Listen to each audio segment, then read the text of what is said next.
beserta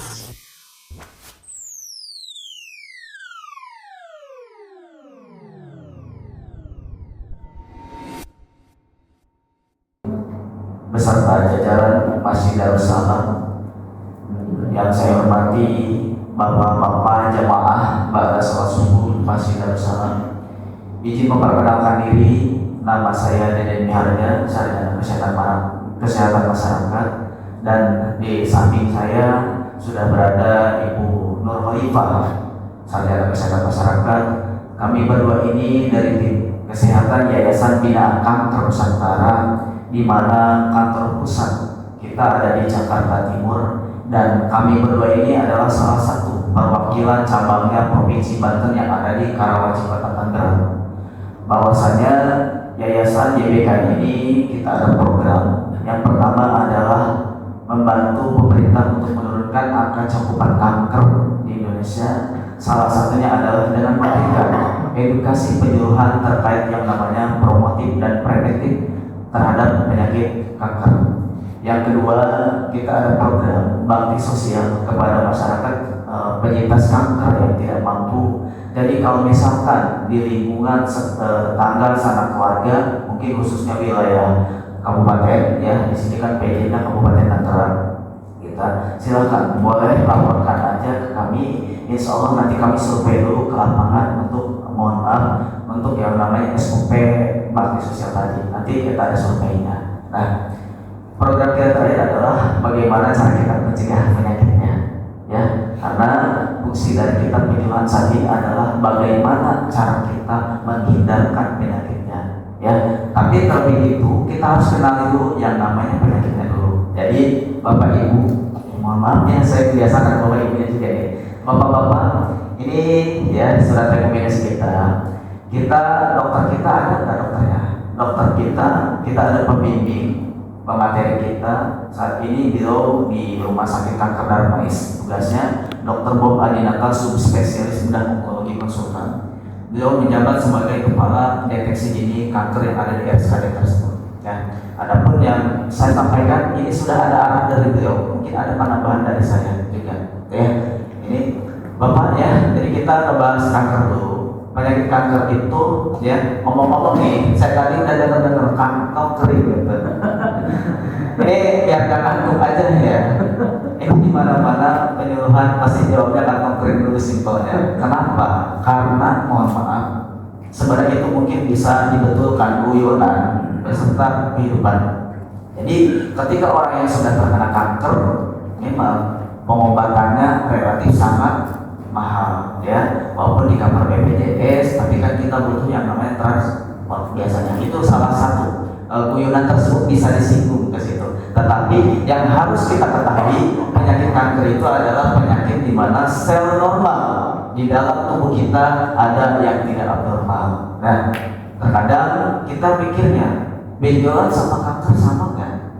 Ya, jadi kanker berawal dari benjolan ya. Jadi tumor ya, tumor namanya. Tumor itu ada dua jenis Bapak. Yang pertama adalah tumor yang berbahaya, yang kedua adalah tumor yang tidak berbahaya atau jinak dan ganas. Nah, yang ganas ini yang disebut dengan kanker. Contohnya apa tumor jinak? Contohnya tai lalat, kutil, itu kan salah satu contoh tumor jinak. Tidak berbahaya, nggak bahaya, nggak apa. Kalau tidak sakit tidak masalah, tidak berbahaya. Tumor jinak memiliki pertumbuhan yang sangat lambat, ya. Cuman khawatir di suatu saat kemudian kalau kita biarkan begitu saja tidak segera ditangani, khawatir berisiko menjadi tumor ganas. Ketika sudah sel kanker, mohon maaf Bapak ya, walaupun pengidap kanker dia sedang tidur, dia aktif 24 jam. Jadi mohon maaf, kanker itu biasanya inkubasinya cepat sekali. Nah, contohnya ini namanya lipoma.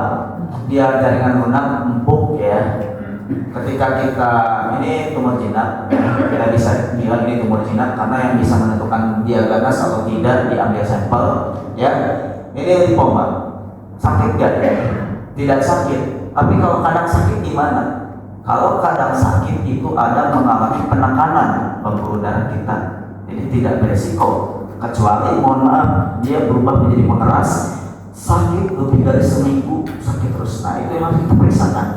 Jadi kalau ini tidak sakit, ini tumor jinak, nggak usah disentuh-sentuh, ya biarkan begitu saja. Ini contohnya limfoma, ya ini biasa tumbuh di area sekitar seperti ini, Pak. Ini lemak jaringan lunak kita, ya. Nah ini bagian di area mata juga, ya. Ini proses pengangkatannya. Jadi kalau tumor itu harus diangkat nggak? Memang harus diangkat. Selain diangkat ya apa biasanya disuntik, disedot, ya disedot seperti itu. Nah ini salah satu tumor yang berhasil diangkat. Jadi usahakan ya Pak ya, ketika ada benjolan, contohnya seperti tadi, nggak usah ditekan-tekan. Terkadang mohon maaf Bapak ini ya, Bapak terkadang orang, saya mah nggak sakit, tekan-tekan, goreng-gorengan dikonsumsi berlebihan. Nah itu bisa juga yang namanya mempercepat yang namanya pertumbuhan benjolan yang baru. Kaitan kanker dengan apa aja? Ada yang bisa kasih contoh nggak? Kanker itu kaitannya dengan apa aja? Satu, faktor pemicu kanker yang pertama adalah garis keturunan kita, Pak. Ini udah bawaan, ya. Jadi nggak usah dipikirkan. Kalau ada keturunan nggak usah dipikirkan, ini kecil, ya. Nggak usah dipikirkan, silakan. Ini, tapi bagaimana cara kita menghindarkan penyebab yang lain dan bagaimana cara kita mencegahnya? Karena dia udah ada genetik, ya. Mau nggak mau kita harus terima. Tuh, ini faktor terkecil kita. Yang kedua adalah faktor pemicu kanker dari faktor luar, salah satunya lingkungan. Bapak-bapak di sini mungkin punya motor semua ya? Pakai motor Pak? Pakai ya. Yaitu salah satunya adalah asap kendaraan bermotor, asap kawasan industri, pembangunan manufacturing. Yang contohnya, yang terakhir yang nggak usah jauh-jauh di rumah kita terkadang ada yang namanya asap rokok. Ini bapak-bapaknya aman Pak ngerokok? Aman? Aman ya Pak ya, sampai sini Pak, kalau nggak tahu saya ya. Alhamdulillah ya. Jadi Pak ya silahkan, kalau bisa berhenti merokok, ya usahakan berhenti merokok. Kalau tidak bisa sama sekali, usahakan jangan dikasih asapnya kepada orang perokok pasif. Ya Bapak masing-masing aja merokoknya di ruangan sendiri biasanya. Itu solusinya. Ya kalau tidak bisa berhenti, tapi kalau bisa berhenti. Nah ini salah satunya. Berbahaya mana Pak, perokok pasif atau aktif? Perokok pasif yang lebih berbahaya. Sama aja kalau dia merokok yang di pasif itu sama aja dia kayak menghisap 3 batang rokok dari si perokok aktif tersebut. Nah, faktor selanjutnya Bapak yang biasa, makanan dan minuman yang sering kita konsumsi yang mengandung olahan zat karsinogen, olahan bahan pengawet, penyedap rasa, pengenal, pemanis seperti itu. Kurangin, ya. Saya bilang kurangin. Contohnya adalah ada pengawetan di makanan. Di mana Bapak menemukan pengawet sering nemu nggak sering, karena Bapak mohon maaf mungkin susah kita untuk menetesnya kan. Itu kan harus dilihat. Contohnya adalah makanan yang ada bahan pengawetan adalah makanan yang awet, karena yang normal itu biasa 3 hari itu ada busuk. Ya. Yang kedua, ciri makanan itu ada bau kimia bedanya. Dan ingat, hewan pun tidak suka. Contohnya lalat. Ikan asin amatin Pak, ada lalatnya Pak enggak? Nah itu ya seperti itu. Yang kedua adalah makanan olahan siap saji, serba praktis, serba instan yang sering dikonsumsi sama kita. Kebanyakan sasetan, biasanya tinggal makan ya seperti itu sudah ada campuran yang namanya bahan pengawetan. Jadi kalau kita sering-seringan konsumsi, ini bisa mendorong, bukan langsung makan langsung, tapi mendorong kebiasaan kita. Khawatir di suatu saat kemudian efeknya, mohon maaf, ada peradangan. Nah ini salah satu contohnya. Yang terakhir, pasti bapak-bapak familiar dari dulu. Ingat nggak Pak? Kanker berkaitan dengan bakar-bakaran, ya, karsinogenik. Contohnya apa? Bapak makan sate, ya, makan daging, gimana? Contoh kecilnya bukan itu aja Pak. Nasi yang sering kita konsumsi, tetapi nasinya itu yang salahnya adalah ketika di rumah kita, mungkin istri ya, di rumah kita nasinya sudah matang, tapi biasanya nggak diangkat-angkat, nggak dicabut-cabut. Ngerasa nggak Pak? Ya, ngerasa. Terkadang ada perubahan warna, ini yang kita khawatirkan. Ada jamur Aspergillus flavus, dia ada perubahan cirinya itu warnanya itu agak menguning. Ya, bawahnya kerak-kerakan. Nah, itu yang disebut dengan jamur Aspergillus flavus. Dia menyerangnya bisa ke bagian pencernaan, khususnya juga bisa yang namanya meradangkan sel normal kita. Yang kedua adalah berkaitan dengan kita sering konsumsi goreng-gorengan berlebihan. Contohnya kemarin Pak saya edukasi ibu-ibu, mohon maaf, dia sudah ada lipoma, banyak di samping-sampingnya. Dia senang banget yang namanya goreng-gorengan. Lebih katanya cuma makan gorengan aja udah mengganti makan nasi. Nah, ini yang harus kita batasi karena apa? Mohon maaf, sudah banyaknya radikal bebas dalam goreng-gorengan pas ada tidak perasa ya biasanya. Nah, minyaknya ini di rumah kita aman, tapi terkadang kita di lapangan aman ya. Mau nggak mau ya seperti itu pasti sering temukan. Nah ini kalau kita sering-sering konsumsi sama ini ada zat, mohon maaf, ini namanya senyawa itu akrilamida. Nah ini salah satunya. Ya, jadi kita batasi. Itu Pak, ini yang namanya penyebab kanker ya. Itu pemicu kanker multifaktor, banyak multifaktor tersebut ya. Salah satunya contohnya adalah kanker prostat. Di mana Bapak ini kanker prostat ya. Jadi yang namanya kanker prostat ini dia tumbuhnya massa tumor seperti biji kenari di mana di area kelenjar prostat kita. Karena mohon maaf yang punya kelenjar prostat nggak ada di ibu-ibu, adanya di laki-laki gitu ya, bapak-bapak mungkin yang muda pun bapak-bapak yang laki-laki seperti itu. Nah ini salah satunya. Stadiumnya berapa Pak? Stadiumnya itu mohon maaf kalau sudah menyebar ke bagian selangkangan dan pangkal paha itu sudah disebut 3. Jadi kenapa pengidap kanker rata-rata tidak terdeteksi di awal? Karena kurangnya deteksi dini kesadaran kita. Gejalanya apa aja? Jadi gejalanya yang pertama Pak, biasanya bahasa Inggrisnya itu anyang-anyangan, simple. Kalau anyang-anyangan ya sering kencing, mohon maaf kadang terasa perih dikit, panas ya, tapi gak tuntas-tuntas, rasanya kan masih ada rasa kencing terus. Nah itu anyang-anyangan. Yang ketiga sering sakit di bawah bagian perut, turun perut ya, kram perut, terus sakit pinggang dan sakit pangkal paha, serta adanya hematuria. Jadi ketika kita sudah ada anyang-anyangan, ya mohon maaf segera diperiksakan. Periksakan berapa hari Pak? Jangan nunggu 1 minggu, 4 sampai 5 hari harus segera kita periksakan. Aman Bapak ini? Ya, biasanya anyang-anyangan tuh Pak yang dirasakan. Ya, saya mungkin pernah anyang-anyangan, tapi kalau kita lebih dari 4 sampai 5 hari itu segera periksakan. Ya, jangan sampai ada yang namanya hematuria, artinya darah urin kita pada saat kita kencing warnanya sudah berubah atau sudah ada darahnya. Nah ini kan harus kita segera ditangani. Deteksinya, bapak-bapak ini pernah deteksi kanker prostat belum? Belum ya. Mudah-mudahan jangan sampai ada yang anyakan, tapi deteksi mah tidak masalah. Karena ini salah satu untuk langkah awal pendeteksian dini kanker prostat. Ketika sudah ketahuan di awal, proses penyembuhannya mungkin bisa lebih cepat. Nah ini deteksinya silahkan ya, ini di rumah sakit ya. Kanker prostat ini siapa yang berisiko? Jelas laki-laki. Mohon maaf, biasanya umumnya adalah orang yang sudah lanjut usia gitu ya. Satu, ternyata dari yang namanya sering, yaitu laki-laki sering gonta-ganti pasangan baik, ya sering jajan gitu.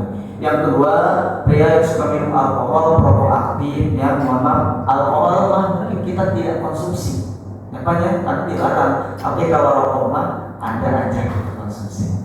Yang ketiga adalah mohon maaf Bapak ya, ini bukan mohon maaf banget ya, ternyata ada penelitian juga dari yang namanya laki-laki kita sering nahan-nahan hasrat seksual kita.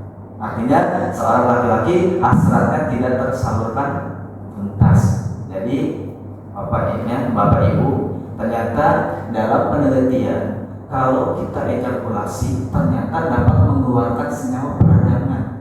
Ya, dan mohon maaf senyawa radikal bebas kita itu terkeluarkan. Sama aja kayak kita menahan-nahan buang air kecil. Ya, usahakan ketika kita pengen kencing ya, biasanya yang sering kita tahan-tahan mungkin saya kata terasa banget. Pada saat kita berkendara, nah usahakan kita jangan ditahan. Ya, silakan. Ini salah satu untuk penurunan resiko yang namanya kanker prostat. Ya. Dari segi profesi akan mempengaruhi itu tadi Pak. Jadi kita usahakan jangan banyak duduk-duduk amat. Ketika kita udah duduk lebih dari 4 jam kita ya biasa kerja duduk, usahakan kita digerakkan, berdirikan, olahragakan.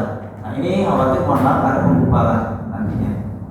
Nah, ini yang namanya kanker prostat. Contohnya seperti itu. Penyakit kanker nomor 1, nomor kanker apa Pak? Ada yang tahu nggak? Ibu, Bapak, apa kanker apa? Apa? Betul, penyakit penyakit nomor 1 kanker saat ini adalah kanker payudara. Ini untuk laki-laki atau perempuan? Dua-duanya bisa terkena, laki-laki dan perempuan. Kita punya payudara, tapi kita tidak punya kadar ASI, kita kan nggak menyusui.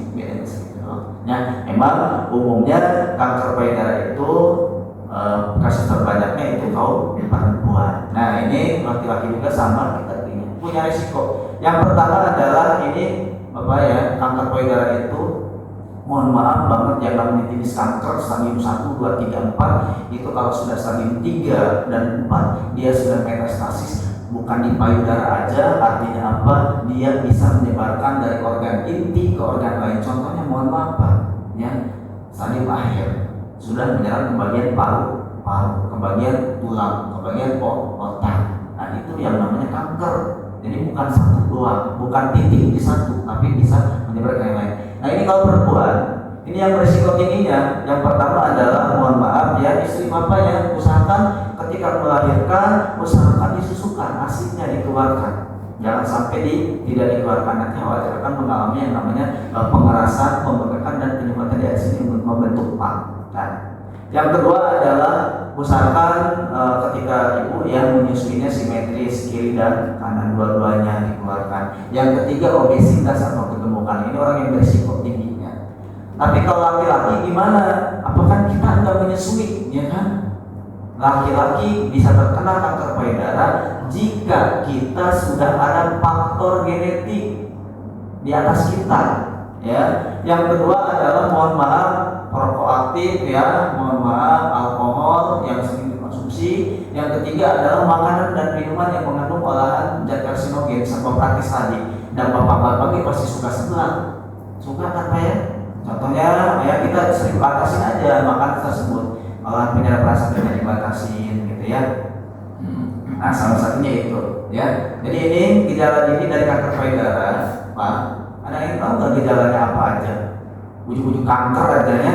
Nah gejalanya yang pertama adalah ada benjolan di sekitar area payudara. Tapi benjolannya ini dia mohon maaf bapak ya ibu, ada benjolan tanpa nyeri. Yang harus kita periksakan adalah benjolan ketika lebih dari 2 sampai 3 bulan. Silakan kita periksakan. Yang kedua, mohon maaf ya, adanya bintik-bintik kutil-kutilan di bagian payudara kita.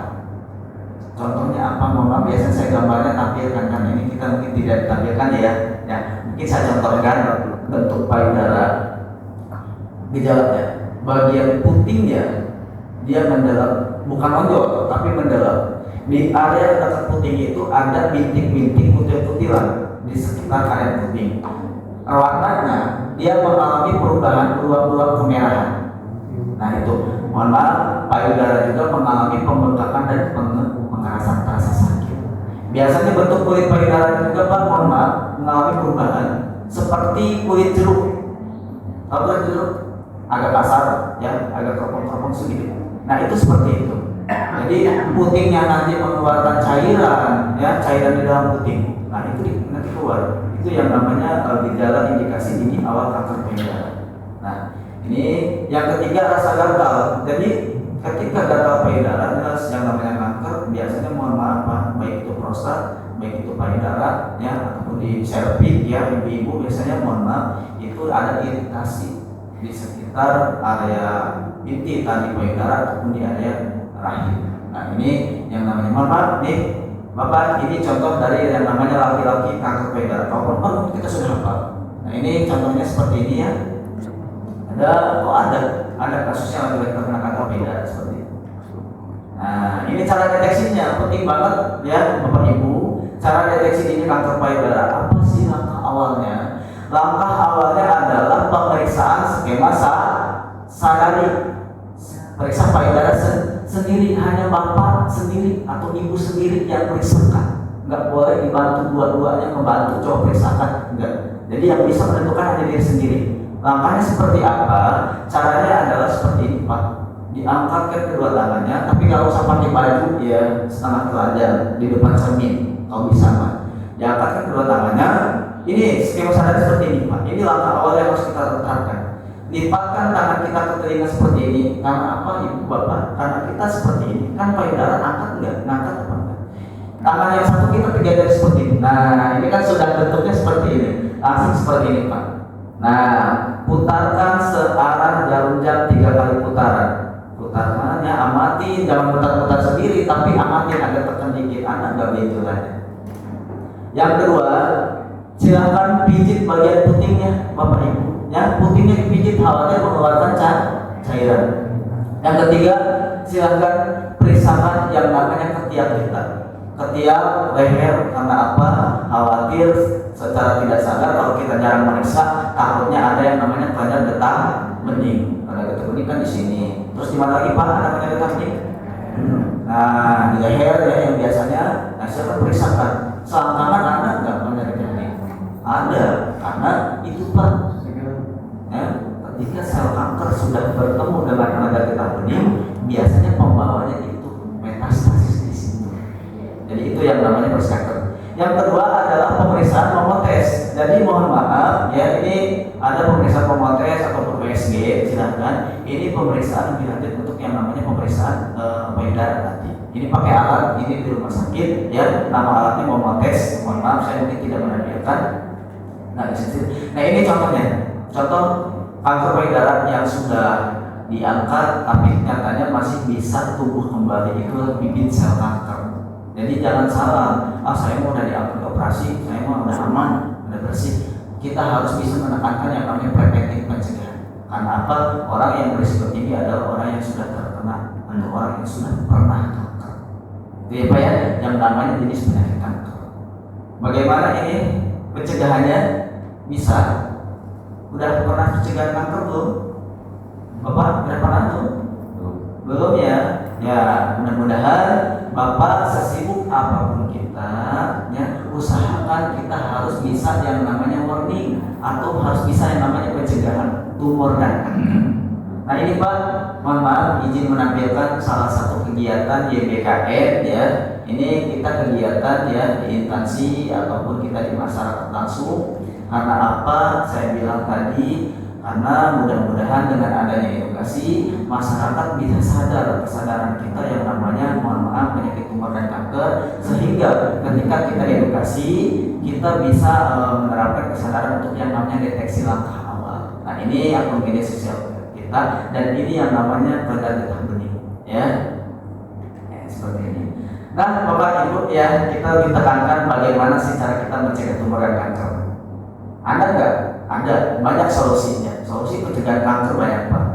Yang pertama adalah kita preventif dari luar tubuh kita, pencegahan tumor kanker dari luar, dari dasar. Salah satunya adalah melakukan pola makan sehat dan teratur. Ya. Yang kedua, ingat Pak, sel kanker tidak suka kepada yang namanya antioksidan. Contohnya adalah di dalam ada buah dan sayur serat tinggi. Ya, kapan terakhir kali Bapak makan sayur? Tiap hari ya Pak ya. Usahakan buah dan sayur tidak ada yang namanya pestisida. Sekarang mohon maaf banyak yang namanya buah dan sayur. Mohon maaf contohnya apel terkadang ada lilinnya ya. Jadi silakan dicek dulu, periksa dulu, dicuci dulu ya. Sayur-sayuran hati-hati. Mohon maaf ini tidak ada olahan pestisida, usahakan.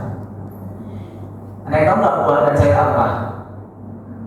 Bu, buah apa kalau yang untuk misalkan kita untuk dikonsumsi spesifik kanker gitu ya? Buah apa Bu? Buah naga, langsung merah menggoda gitu ya, naga gitu. Buahnya yang bagus itu, yang pengen kita konsumsi nih, buah stroberi, buah blueberry, buah raspberry, ya buah naga tidak masalah. Kalau buah jeruk gimana? Jeruk ya, kan yang paling sering kita mungkin jeruk, salah, nggak salah, ada seratnya. Silahkan konsumsi. Sayurnya sayur apa Bu? Sayur apa Pak? Aku.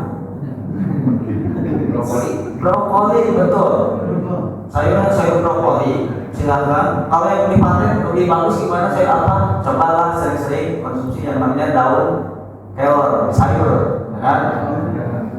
Itu silakan. Itu untuk yang namanya buah dan sayur. Yang ketiga, batasi yang namanya olahan daging berlemak tinggi, olahan jeroan seperti daging merah, ya dibatasi aja. daging sapi, daging kerbau, daging kambing, batasin. Yang bagus daging apa Pak? Ayam ya. Tapi mohon maaf Bu, terkadang kebiasaan kita sering yang namanya konsumsi kulit ayamnya digoreng-goreng. Nah, dibatasi ya. Terus itu juga mohon maaf jangan biasakan yang namanya kol digoreng. Sering kan Pak, saya lihat ada yang suka kolnya digoreng. Itu dibatasi juga ya. Mohon maaf, kenapa Bapak? Karena bibit sel kanker sangat suka kepada makanan berlemak tinggi. Bukan itu doang, takut obesitas. Obesitas kan kronik, dia berisiko tadi. Yang keempat, hindari makanan dan minuman yang mengandung zat karsinogen ya. Ibu, zat karsinogen contohnya apa? Olahan yang ada bahan kimianya. Contohnya adalah, mohon maaf, makanan yang serba diawetkan, makanan yang serba mohon maaf ya ada penyedap rasanya, pemanis berlebihan, itu dibatasi. Gurih-gurihan itu kita dibatasi ya. Contohnya apa? Kita masak kan Bu pakai bahan MSG, mecin itu ya, silakan kita dibatasi. Ingat jangan nyalakan produknya, tapi yang disalahkan adalah kebiasaan kita ya. Yang kelima, olahraga secara teratur ya. Jadi besok nih, nggak usah besok, sekarang ya, udah jam 6 gitu ya. Misalkan kalau hari libur senam, jogging. Nah ini salah satu untuk preventif tumor dan kanker. Rupanya, tapi nyatanya mohon maaf, walaupun kita sudah seperti ini, terkadang adanya mutasi sel DNA, kerusakan sel normal tubuh kita tetap ada ya. Jadi kita emang tidak bisa total 100% pencegahan menggunakan seperti ini. Yang kedua, solusi pencegahan kita mengarah kepada medis adalah dengan yang namanya pencegahan dengan kekebalan suntik imunisasi. Ada nggak emang ada vaksin untuk kanker? Ada. Ya, ini contohnya vaksinnya HPV, HPV untuk perempuan itu pencegahan kanker. Apa Bu? Serviks. Ini HPV untuk perempuan doang ya. Ini pencegahan kanker serviks. Tapi vaksin yang lain boleh tuh, mereknya seperti itu. Ada nggak orang yang sudah pernah vaksin di sini Ibu? Sudah pernah vaksin? Belum pernah ya. Bukan vaksin COVID ya. Emang mereknya mirip-mirip nih ya. Tapi itu vaksin untuk kanker ya. Ternyata Bapak Ibu, vaksin untuk kanker sudah ada kok di rumah sakit terdekat daerah kita juga sudah ada. Silakan divaksin dengan 3 kali suntik ya. Tapi mohon maaf 3 kali suntik itu vaksinnya. Manfaatnya 5 tahun ke depan. Yang kedua, pencegahan kanker dengan menggunakan yang namanya kandungan RIM ya. Di sekitar kita tumbuhan alami yang mengandung zat anti kanker. Kenapa saya bilang kita ada solusi? Karena vaksin itu emang untuk pencegahan kanker. Tapi kendala dari vaksin apa? Ada yang jawab mahal. Bukan mahal, niat dulu baru keluarkan biaya ya. Karena vaksinnya itu yang seperti ini untuk usia kita, ini nggak ada yang gratis. Ini berbayar 3 kali suntik Ibu. Tapi kalau kita sudah 3 kali suntik Bapak Ibu, ternyata manfaatnya adalah untuk pencegahan kanker jangka 5 tahun ke depan. Manfaatnya. Jadi anak Ibu, anak Bapak kalau di sekolah sekarang ada program yang suntik HPV, jangan dilarang. Itu mah gratis, nggak harus bayar. Itu sudah programnya dari pemerintah. Tapi kalau untuk kita berbayar. 1 kali suntik berapa Bu Ibu? Mahal? Betul, 1 kali suntik ini beda-beda ya Pak ya, beda-beda dari rumah sakit. Kurang lebih sekitar 2 juta sampai 3 juta kali 3, tapi manfaatnya benar-benar. Makanya kendalanya di situ, ya kan? Jadi udah belum bisa jadi solusi untuk kita. Berarti coba ada alternatif lain. Ini adalah dengan kandungan RIM di dalam tumbuhan. Karena saya bilang tadi buah dan sayur perbanyak. Ya daun kelor contohnya di sayur itu masih mending, nggak pahit kan ya. Nah ini konsumsi tumbuhan alami yang mengandung zat anti kanker dan ini kandungannya adalah kandungan ribosom ini protein, di mana Bapak Ibu ternyata manfaatnya ya, yang kalau pengen kita tahu mah yang sering Ibu Bapak konsumsi tadi daun kelor kan ada RIM-nya. Contohnya itu ya, manfaatnya adalah untuk mencegah kanker, menghambat pertumbuhan sel kanker, dan ternyata ada juga loh yang udah bisa sampai pengobatan anti kanker. Pengobatan kanker biasanya kita menggunakan kemoterapi namanya ya. itu sel kankernya dimatikan, sel normalnya ikut mati. Jadi jangan kaget orang yang di kemo, mungkin bapak mungkin dia itu udah biasa botaknya, badan mohon maaf kalau badannya kayak kebakar, itu efeknya karena sel normal ikut mati. Nah, jadi silahkan coba cari di sekitar kita, tulis searching manfaatnya apa, itu kandungan itu apa aja. Ada yang tahu nggak tumbuhan yang pertama apa? Tumbuhan yang paling ini bukan sayur lagi, ini sudah kandungannya. Ada yang tahu nggak apa untuk mencegah kanker? Tumbuhan. Daun sirsak tahu? Nah itu daun sirsak ada kandungannya 30%, tapi tidak disarankan. Biasanya ada efek samping, makanya kita tidak sarankan. Tumbuhan yang pertama kita ada 3 tumbuhan yang diinformasikan, silakan nanti dicatat untuk mencegah kanker bahkan bisa pengobatan. Apa namanya ini Bapak Ibu? Ini namanya benalu teh, ya, yang khusus di pohon teh, kandungannya sekitar 50%. Ini untuk pencegahan kanker, pengganti vaksin, solusi kita Pak. Yang diambil apanya? Yang diambil daun dan batang rantingnya, silahkan dikeringkan. Ya, ini kayak teh. Pertanyaan saya, kopi dan teh bisa ke kanker tidak? Enggak, mitos.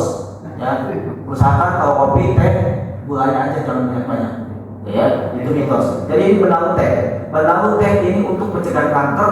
Silahkan, biasanya ini mesti di pohon teh ya, bukan di mangga atau cengkeh. Ini di pohon teh, benalu teh yang kandungan aritnya. Silahkan ibu tinggal diseduh, ya pakai air hangat, diminum 1 gelas per hari selama 1 tahun. Ini untuk pencegahan kanker. Pencegahan belum bisa pengobatan. Kenapa 1 tahun? Ya, karena kandungannya 50%. Manfaatnya kayak vaksin tadi 5 tahun ke depan. Udah bisa jadi solusi belum 1 tahun? Ada nggak yang lebih simpel? Ada. Ada yang lebih simpel. Ini yang kedua apa? Tumbuhannya. Mohon maaf ya. Ini tumbuhan.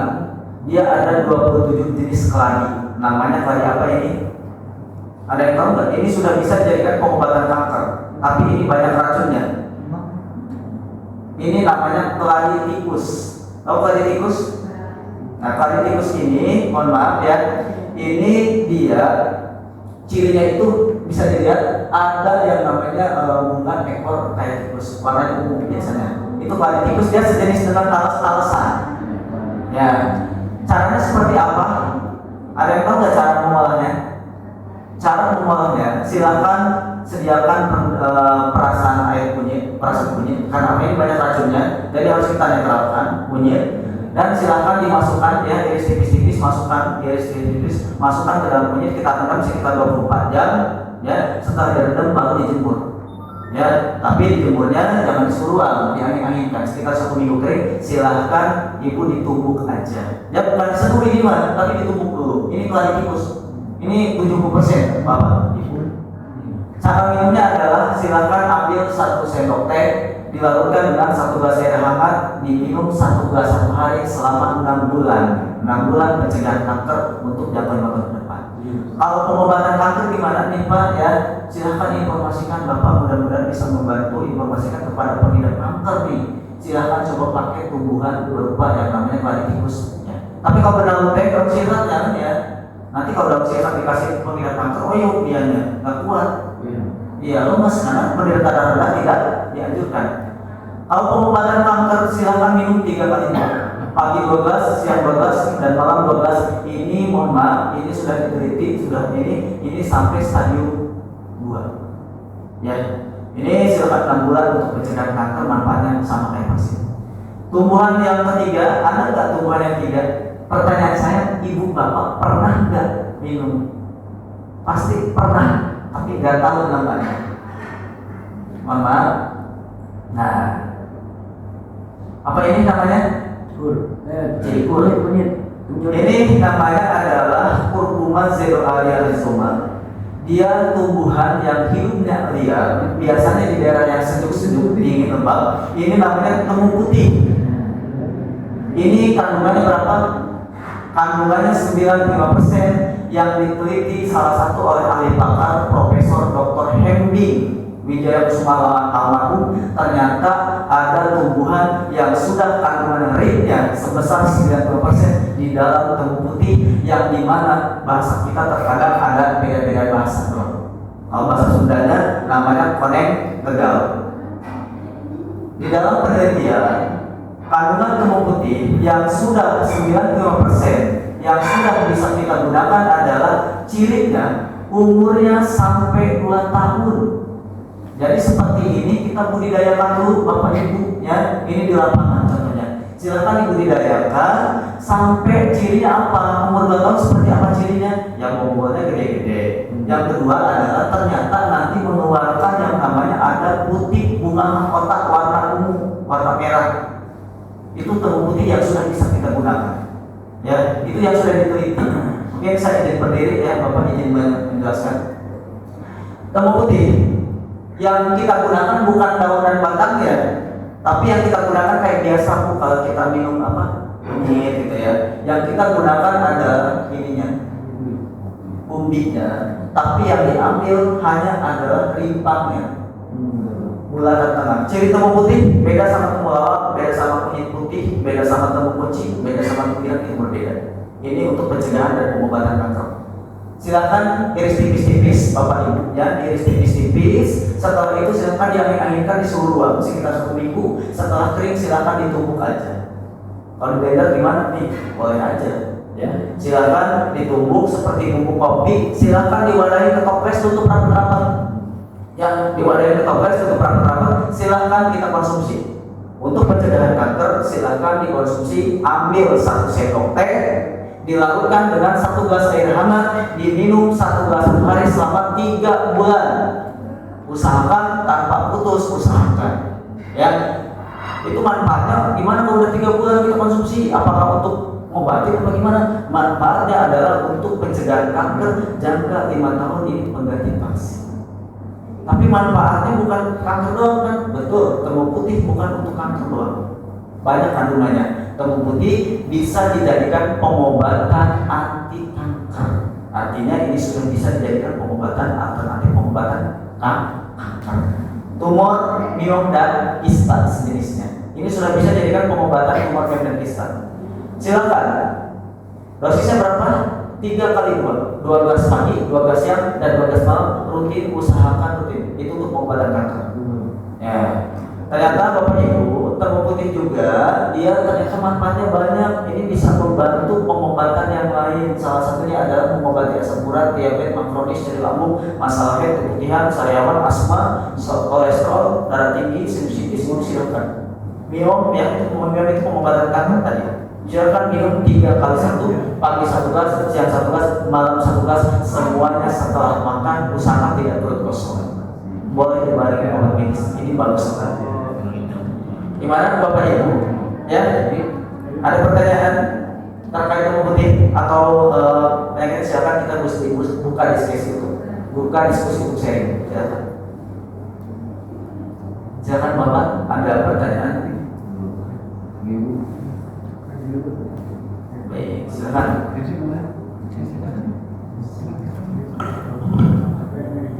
Gimana? Ada yang mau ditanyakan silakan dari Bapak Ibu.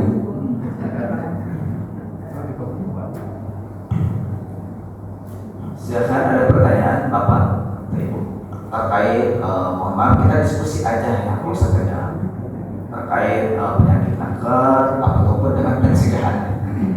Assalamualaikum warahmatullahi wabarakatuh. Waalaikumsalam warahmatullahi wabarakatuh. Pak, saya akan bertanya tentang kanker ini karena kebetulan kakak saya sedang mengalami. Insya Allah tanggal 14 ini mau operasi, dan yang saya mau tanyakan apakah setelah operasi itu akan sembuh total atau masih harus ada pengobatan lainnya gitu. Terima kasih. Assalamualaikum warahmatullahi wabarakatuh. Waalaikumsalam warahmatullahi wabarakatuh. Berarti mengarahnya ke pengobatan. Dia operasi, mohon maaf ya. Ya, tema ini berarti dia. Baik. Apakah dia akan sembuh total atau tidak? Tergantung. Nanti jenisnya apa? Nanti kan mohon maaf, kalau misalkan dia tema ini penyakitnya itu biasanya kayak program itu kan untuk mematikan sel kankernya. Apakah sembuh total atau tidak? Mohon maaf Bapak Ibu ya, untuk Untuk proses penyembuhannya tergantung stadium berapa ya. Kalau stadiumnya di stadium 4 itu kesembuhannya itu di bawah 50% ya proses penyembuhannya. Nah ketika dioperasi apa sembuh total, mohon maaf terkadang tidak sampai sembuh total. Jadi dianjurkan yang namanya kemoterapi ya. Kedua dianjurkan juga untuk pengobatan alternatif ya. Pengobatan alternatif menggunakan yang namanya kandungan trik dari yang tadi kita bahas tadi, teh, kalidikus, semua putih. Nah, itu membantu untuk yang namanya mempercepat, mematikan bibit sel kanker. Kalau kanker ya Bu ya, nah itu mempercepat. Tapi nyatanya ini mau dioperasi, ya. Artinya boleh enggak ini kita didampingkan, dikonsumsi juga, tidak masalah. Karena yang kalau sudah stadium akhir lebih bagusnya seperti itu. Ketika dokter menyarankan untuk kemo, lanjutkan. Alternatifnya boleh nggak dipakai? Boleh, tapi tidak berencana. Karena apa? Ini salah satu untuk menguatkan sel normal. Kan kemo tadi, mohon maaf ya, punya kan kemo mematikan sel normal. Efeknya itu neurologis seperti itu. Ternyata ini kita dampingkan. Salah satu untuk membantu menyehatkan sel normal sekaligus memproseskan mematikan bibit sel kanker. Karena operasi mohon maaf, contohnya operasi payudara ya, di sini diangkat ya, kan bibit sel kanker kita nggak tahu dia udah kemana. Artinya harus diajarkan kemoterapi. Nah, atau juga pengobatan alternatif untuk mematikan bibit sel kanker lainnya itu. Kalau untuk proses sembuh total atau tidak, biasanya mohon maaf terkadang ada lagi kalau cuma operasi doang. Gitu ya. Kemonya sudah? Oh udah kemo ya. Oh kemonya, baik. Nah seperti itu mohon maaf ya. Jadi yang namanya bibit sel kanker terkadang tidak sembuh total. Jadi walaupun udah di kemo terkadang ada lagi. Jadi usahakan solusinya adalah diperkuat dengan yang namanya kekebalan daya tahan tubuh yang lain dengan metode alternatif seperti itu. Ya. Ada lagi silahkan. Ibu semua apa namanya?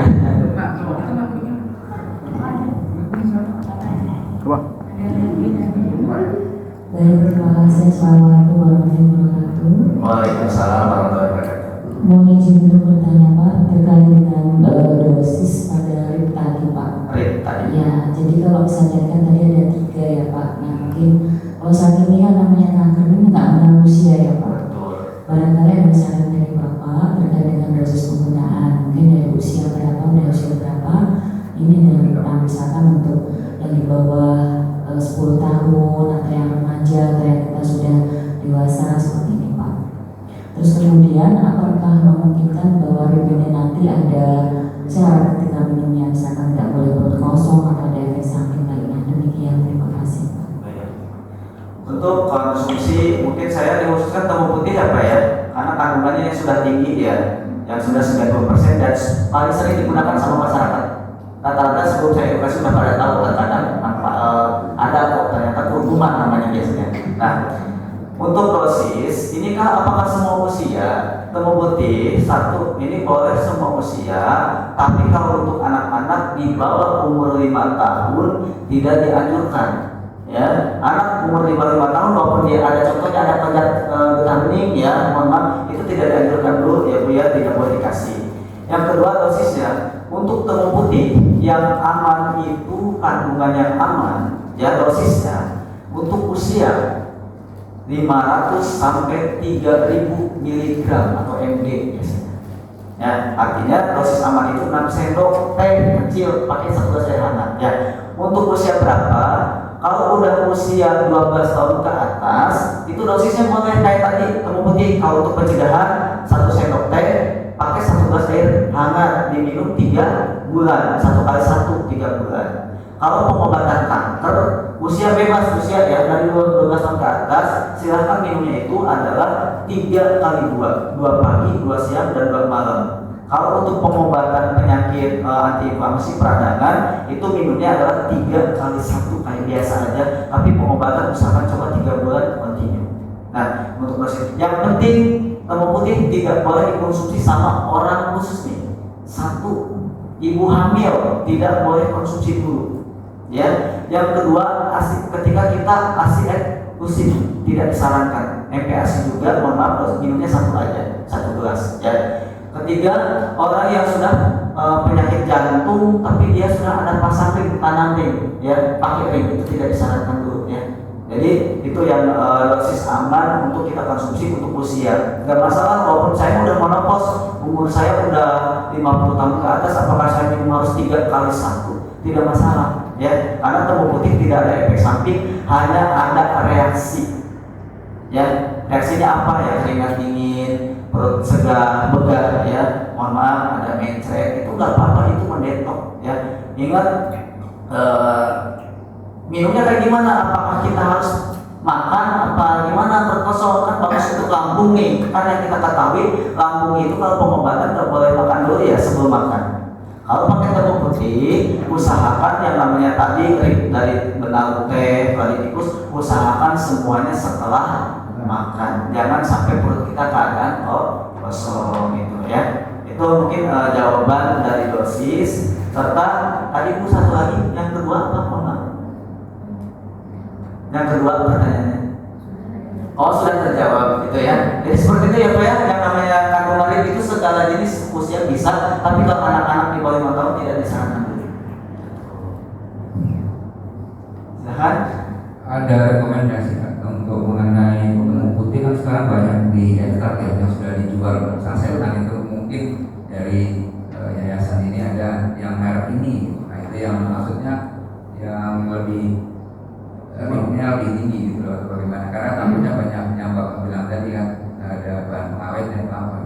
Nah, baik. Rekomendasi untuk temu putih ini sudah banyak ya, aman apa gimana ya. Ini pasti setiap kali edukasi pasti sering banget ada yang menanyakan seperti ini ya. Temu putih yang aman seperti apa? Terus mohon maaf, beredarnya di mana? Mereknya merek apa yang aman? Kalau merek yang aman itu yang apa?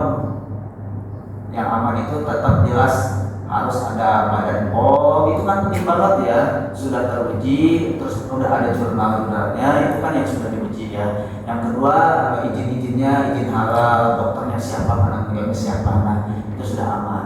Tapi dari yayasan ada nggak yang sudah jadi? Mohon maaf, kalau kami dari yayasan kita tidak menyediakan olahan, mohon maaf kita bikin serbuk nih, jual ke masyarakat dari kita. Nah, kita tidak ada sampai mengarah seperti itu. Cuma dari yayasan ada yang namanya silahkan fasilitasnya. Fasilitas apa? Kita ada program pembudidayaan tanaman temu putih untuk dibagikan kepada masyarakat. Kenapa? Mau Bu? Kenapa Ibu? Karena yang Bapak bilang temu putih langkanya. Mohon maaf, hidupnya harus di daerah gembal, jadi harus benar-benar orang yang benar-benar rawat gitu ya. Dari yayasan ada kok Pak pembudidayaan, silahkan, ini gratis, diambil bibitnya seperti ini. Ini adanya di mana? Kantor pusat kita ada di Jakarta Timur. Silahkan diambil bibitnya secara gratis, nanti jangan langsung diolah. Ya, ini jadi budidaya dulu, usahakan coba sampai 2 tahun kita rawat, sampai itu 2 tahun udah ada putih, biasanya putihnya putih dulu baru merah ya. Silahkan itu nanti bisa diolah. Nah ini boleh bibitnya dijemput langsung ke kantor pusat kita di Jakarta Timur. Mohon maaf ya, ini harus dijemput langsung, nanti ada penyerahan bibitnya sekaligus dokumentasi. Kita juga ada bibitnya satu, ini untuk di sini. Ya, ini bukan untuk semua, tapi ini satu pembibitan dari kami, khususnya mungkin untuk wilayah kabupaten. Nah, bibitnya seperti itu. Benar saya, mohon maaf, temu putih harus benar-benar yang telaten merawatnya, gitu ya. Kedua, Bapak Ibu, temu putih sudah beredar banyak sekarang, berupa umbi guru, ya, umbinya. Silakan kalau Bapak mau saya mau ke Jakarta ngambil bibit tua. Kecuali saya lagi main ya ke Taman Jati, dekat taman ini ya, silahkan.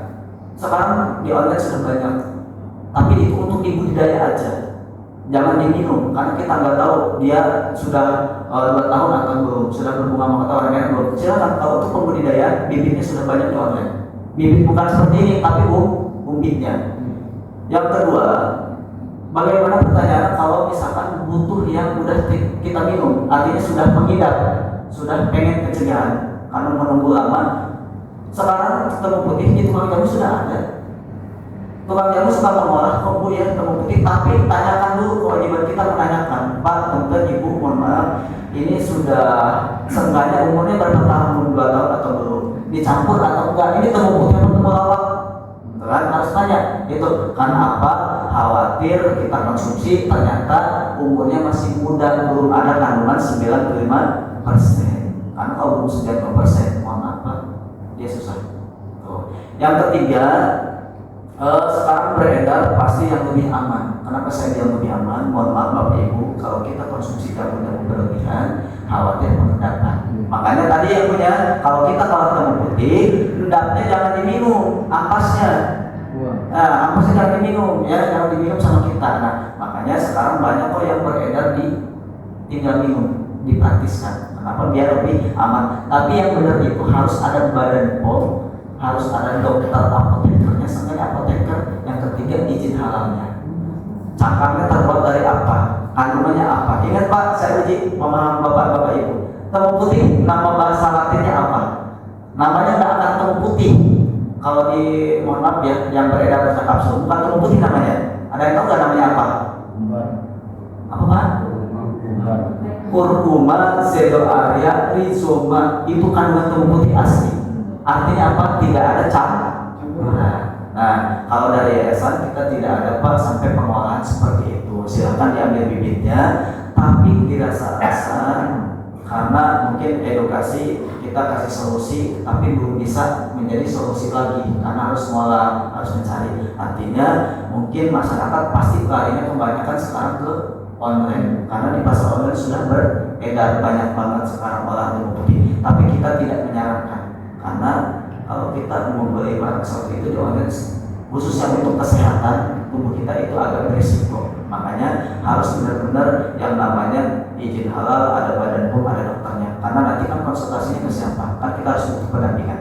Tapi dari yayasan, alhamdulillah ini sering kita edukasi di instansi-instansi kayak tadi yang ditemukan, oh kalian sudah edukasi tapi tidak membawa solusi.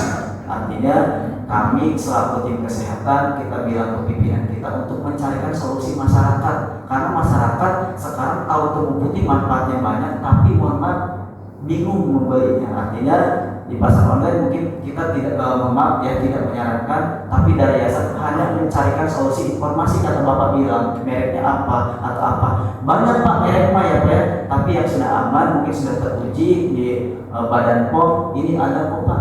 Ini bukan dari yayasan, ini adalah olahan CP Al-Afiat Sehat Alami, produksi di Magelang, Jawa Tengah. Ini sudah berbentuk kapsul, nama mereknya itu Gel Alpha.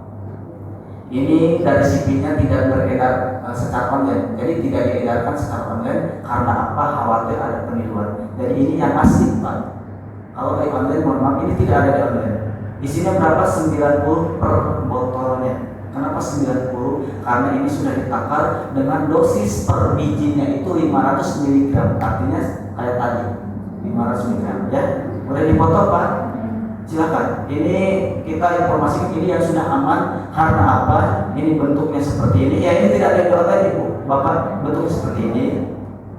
Dan ini ketika badan sertifikat badan POM-nya, dan ini ketika yayasan edukasi di badan POM. Ternyata dari sekian riset merek-merek kata Bapak bilang tadi, merek-merek itu yang aman itu ternyata tidak apa, ini sudah ada badan POM, yayasan edukasi ketika di badan POM juga sudah ada.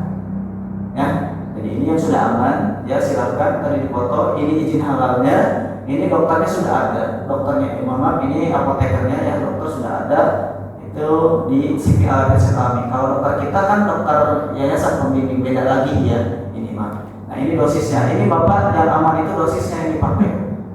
Jadi kalau kita ngolah sendiri, dosisnya itu 1 sendok diminum 1 gelas 1 kali selama 3 bulan. Tapi kalau sudah berbentuk ekstra, artinya 1 kali 1 diminum selama 3 bulan. Itu untuk mencegah kanker jangka 5 tahun ke depan. Manfaatnya nanti 5 tahun ke depan konsumsi lagi, itu yang ngolah sendiri atau gimana? Kalau pengobatan penyakit asam mohon maaf, contohnya membantu pengobatan rematik, asam urat, diabetes, kolesterol tinggi, darah tinggi, stroke, ambeien, membantu promil, membantu mengobati saraf kejepit karena ini bersifatnya mohon maaf ya peradangan, ya untuk mengobati peradangan silakan konsumsi 3 kali 1. Kalau kadar getah bening sama kadar tiroid minumnya berapa? Itu kan biar kankernya. Minumnya 3 kali 1. Pagi 1 gelas, siang 1 gelas, malam 1 gelas, usahakan 3 bulan gitu konsumsi. Nah, kalau pengobatan kanker ibu, ya ini mohon maaf ya, silahkan, ini banyak yang sudah sembuh. Pengobatan kanker silahkan minum 3 kali 2, usahakan 3 kali 2, jangan diturunkan. Kenapa? Karena ini bisa mempercepat yang namanya pengobatan untuk membunuh bibit sel kanker sampai ke akar-akarnya. Ya, silakan 3 kali 2. Tapi kalau kita sudah dioperasi, kita kemo, dosisnya turunkan aja. Jadi 2 kali 1 boleh atau 1 kali 1 seperti itu. Ada nggak jalan lain ini? Tidak ada ya, ini tidak diadakan. Ada yang tahu Bapak Ibu harganya berapa? Ibu tahu harganya? Langsung mahal jawabnya, langsung mahal Bu. Karena vaksin ini sama kayak vaksin Pak Bu ya. Mau sendiri. Harganya per botolnya Rp500.000. 90. Itu kan tadi vaksin segitu, ini terus segitu ya. Ini nggak ada nomor kontaknya Pak? Nomor kontaknya nggak ada. Jadi kalau ibu bapak pengen, silahkan dijemput langsung atau didatangi langsung ke SIPI-nya. Nah, ini SIPI-nya di Magelang, Jawa Tengah.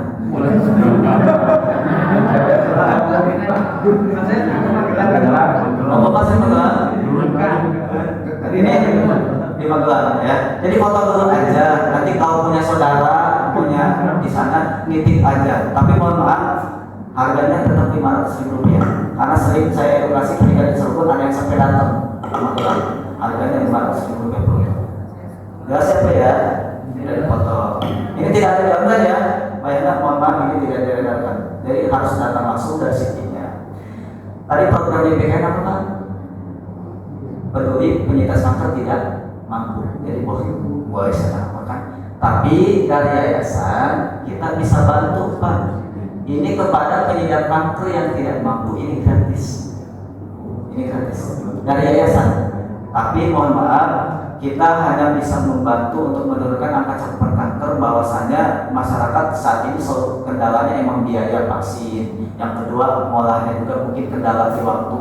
Yang ketiga adalah waktu kesananya. Jauh ya, artinya dari yayasan kita hanya bisa membantu, mohon maaf ya, bukan berarti jadi di sini menjualkan, ini menekankan. Jadi kita hanya sebatas menginformasikan, ternyata yayasan juga bisa kok membantu menara hubung, menjembatani proses pemesanan dari masyarakat ke yayasan, dari yayasan ke SIPI-nya, supaya mendapatkan kebijakan potongan subsidi 50%. Artinya kalau ibu datang langsung ke Magelang tetap sama harga 500. Tapi kalau misalkan saya kendala waktu pengen dibantu sama yayasan, kami dengan senang hati kami bisa membantunya supaya mendapatkan potongan subsidi 50% yang tadinya 500 menjadi Rp250.000 per botolnya. Tapi bagi penyintas kanker yang tidak mampu ini gratis. Itu bantu dari yayasan. Jadi setengahnya dibayarkan sama yayasan ke SIPI-nya. Nanti ada syaratnya. Tahu nggak syaratnya apa? Syaratnya adalah yang pertama edukasi. Syaratnya, karena kan dapat informasi dari edukasi, itu syaratnya. Yang kedua adalah harus mendaftarkan diri berupa yang namanya formulir. Ini tidak wajib ya, tidak wajib. Ini hanya membantu saja bagi bukan mengisi nama, mohon maaf ya seperti ini. Contohnya mohon maaf boleh. Nama, nomor handphone, alamat dan berapa butuhnya. Kalau pencegahan satu aja, jangan banyak-banyak tapi keluar. Ya. Yang kedua harus ada nomor handphone. Karena apa harus ada nomor handphone? Karena mohon maaf Bapak Ibu yang mengantarkan bukan paket, bukan dari CP-nya langsung dipaketkan. Artinya dari CP-nya ke yayasan dulu kita cek dulu. Takutnya ada datang beda gitu kan atau apa, kita kan nggak mau masyarakat sampai seperti itu. Nah ini syaratnya di sini. Ini yang bisa mendapatkan potongan subsidi. Nama, nomor handphone, alamat dan berapa kebutuhan. Pembayarannya nanti aja ketika barang sudah diterima di tangan masing-masing. Artinya sudah di rumah baru bisa dibayar. Silakan mau dibayar mau nggak aja, mau DTP atau apa nggak apa-apa. Nanti yang mengantarkan tim yayasan PJ-nya kabupaten bukan kota atau bukan pusat. Jadi kabupaten mungkin bisa boleh atau saya sendiri selaku PJ-nya. Ini di sini syaratnya. Jadi nama, nomor handphone dan alamat dan harganya ini Rp250.000 karena sudah dibayarkan setengah oleh yayasan karena ini mungkin formulirnya. Itu ya jelas. Jadi kalau Bapak Ibu pengen, saya pengen daftar kemana? Apakah ke Magelang aja atau ke yayasan? Boleh ke yayasan. yayasan nanti didaftarkan dengan supaya mendapatkan potongan subsidi 50%. Gitu ya. Jadi kalau ada yang pengen untuk membutuhkan umbi putih berupa jenis apa ya, bukan umbi mah gratis tadi ya, bibit silakan, gitu ya, silakan di sini mendaftarkan diri. Tapi kalau ada pertanyaan saya takut kurang jelas, nanti Ibu Olip takut ada yang pengen, silakan nanti Ibu Olip yang biasa mengurus yang transaksi. Gimana Bapak, ada pertanyaan? Kita buka sesi 2. Ada pertanyaan Bapak? Assalamualaikum warahmatullahi wabarakatuh. Waalaikumsalam. Pak, kalau untuk pencegahan, apa kita terus-terusan kita minum kan 1 botol itu 90, kemudian habis, terus kita lanjut. Ini gimana Pak? Itu enggak, udah kita minum 30 hari dengan dosis 1x1 itu sudah termasuk pencegahan kanker jangka 5 tahun ke depan. Jadi Pak, setelah 5 tahun baru minum lagi gitu? Iya, minum lagi. Oh, baik. Kecuali yang udah divaksin. Kalau yang udah divaksin kan udah pencegahan. Iya. Ya. Oh iya, terima kasih Pak. Assalamualaikum warahmatullahi wabarakatuh. Waalaikumsalam. Mana ada pertanyaan lagi? Bapak-bapak ini belum ada yang mewakili. Bapak silakan, ada yang pertanyaan?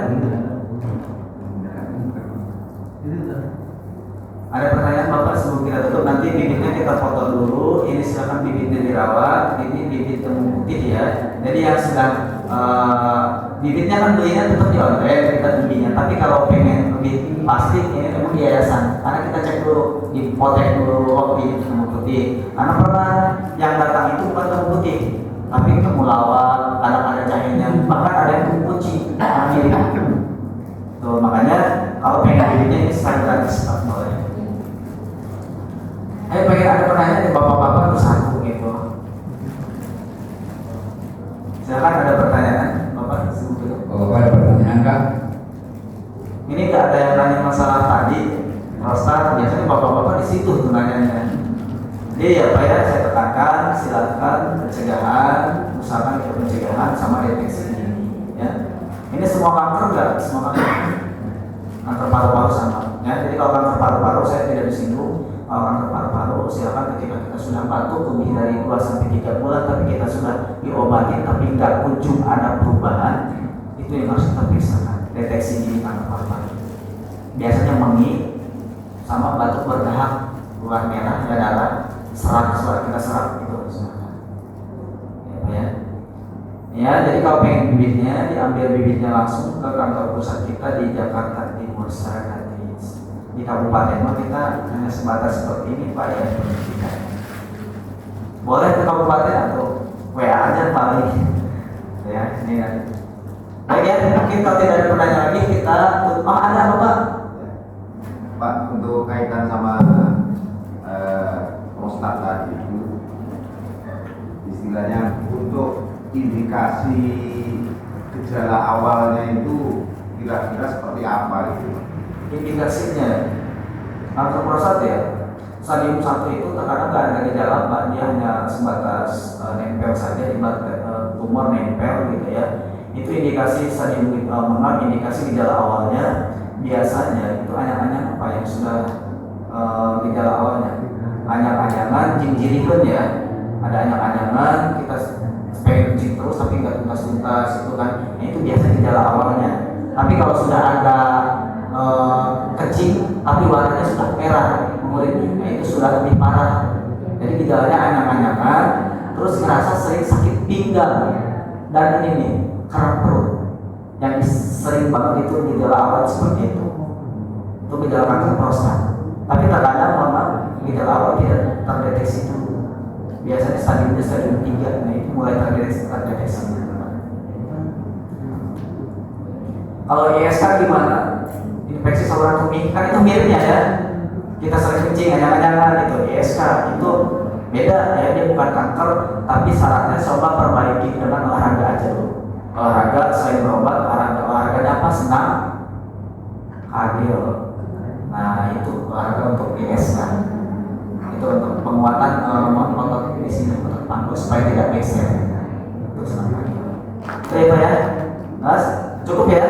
Kalau ada pertanyaan yang pribadi boleh ke WA saya. Ini WA saya Pak. Kita buka konsultasi kok secara gratis. Kalau misalnya saya tidak bisa menjawab karena pertanyaannya mungkin lebih detail ke medis kankernya, kita ada dokternya kok. Ya nanti kita hubungkan dari masyarakat ke dokternya.